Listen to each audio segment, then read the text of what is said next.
Bienvenidos. Esta semana la dedicaremos al estudio de las medidas de reparación. Como ya se mencionó en otras unidades, la reforma constitucional de junio de 2012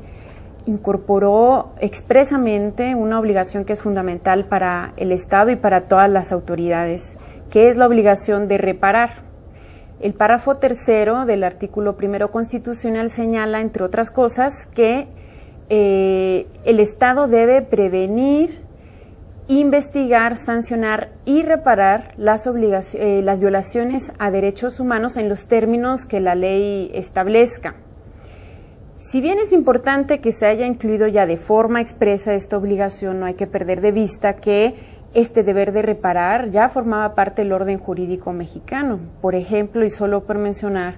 en el Sistema Interamericano de Derechos Humanos, el artículo 63 de la Convención Americana sobre Derechos Humanos, de la cual México es parte desde el 2 de marzo de 1981, ya hace referencia al derecho a la reparación que tienen las víctimas. Sin embargo, pues este párrafo tercero del artículo primero, en vista de que ya desde mucho antes, existía un deber de reparar a cargo del Estado, este párrafo tercero del artículo primero parece, por su redacción, que no deja muy claro cuándo es procedente la reparación. En primer lugar, porque parece,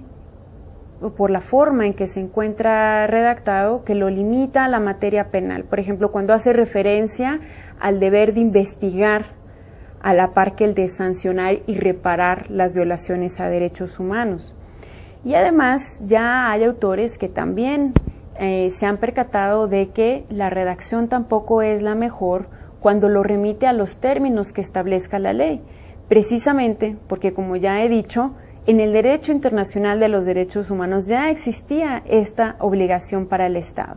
Entonces, aquí se corre el peligro de que al legislar en materia de reparaciones se limite o los estándares que se establezcan sean menores a aquellos ampliamente desarrollados en el derecho internacional de los derechos humanos y particularmente en el sistema interamericano.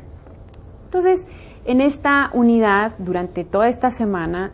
es necesario primero estudiar la teoría de las reparaciones, imponiendo un énfasis muy especial en el derecho internacional de los derechos humanos. Veremos también que las reparaciones, o para determinar las reparaciones, deben tomarse en cuenta ciertos elementos y que además el abanico o las posibilidades de reparación en el derecho internacional son mucho más amplias que en las que generalmente se han tomado en cuenta en los estados e inclusive en México. Por ejemplo, y solo por mencionar, la reparación no se ha limitado a la indemnización o a la compensación pecuniaria. Y además tampoco se ha limitado a la materia penal. El deber de reparar es un deber que surge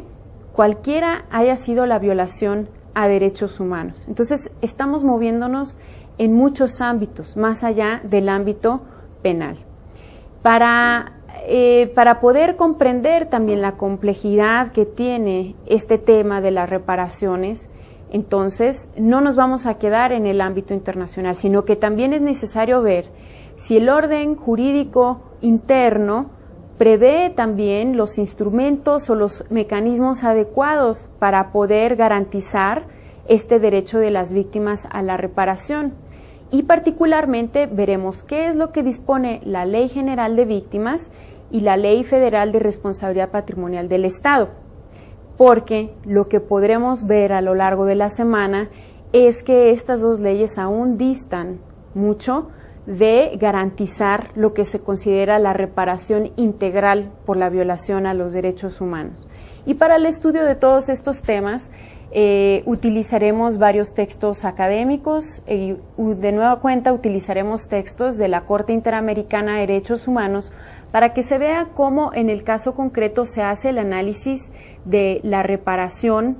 de qué reparaciones son las más pertinentes en función de los hechos y las violaciones a derechos humanos y quiénes deben ser beneficiarios de estas reparaciones. No andaremos en otros temas como por ejemplo el de víctimas, porque hay una unidad específica para ello, pero sí haremos alguna referencia a cómo el concepto de víctima inclusive se ha ampliado en el derecho internacional de los derechos humanos, sin entrar en profundidad a este tema. Y de nueva cuenta, si ustedes tienen cualquier comentario o duda,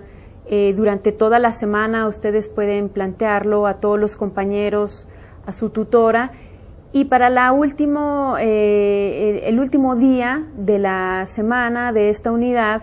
tendremos de nueva cuenta la resolución de un caso práctico y además tendremos una conferencia en la cual trataremos de abordar y de recapitular todo lo estudiado durante la semana y también resaltar los problemas que se presentan al determinar las reparaciones e inclusive críticas que se han hecho al derecho internacional de los derechos humanos por considerarlo aparentemente excesivamente expansivo en este tema. Muchas gracias.